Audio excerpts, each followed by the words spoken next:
An M&A transaction is one of those many business scenarios where you may need to look at the culture you have within the business, particularly looking at the culture of the new combined organisation.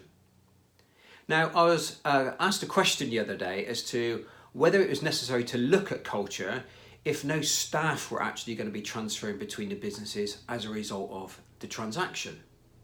The person who presented the question was coming from a place of surely it's not necessary. But my response is it's possible. It depends on the businesses that are involved and the dynamics at play. For example, one of our clients was used to small numbers of customers but very high transaction volumes, whereas the business they were acquiring was the complete opposite in that they had lots of small volume transaction type customers. Now, our client unfortunately had made the assumption that because no people were transferring into the business as a result of the deal, and it was purely around acquisition of customers, supply chain and intellectual property, that there wouldn't be any cultural impacts.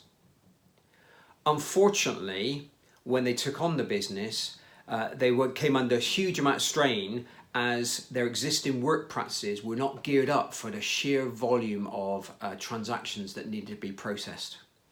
What they went through was a period of firefighting whilst they adapted their ways of working to try and get on top of this new type of demand that they just weren't used to.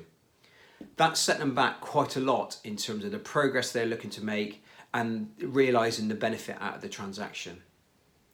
So personally, I wouldn't assume an M&A transaction which doesn't involve the transfer of people wouldn't have some sort of cultural implication. So I'd always recommend that you do some element of cultural due diligence before you complete on the transaction so that you don't get any surprises when you do complete and you're bringing the businesses together.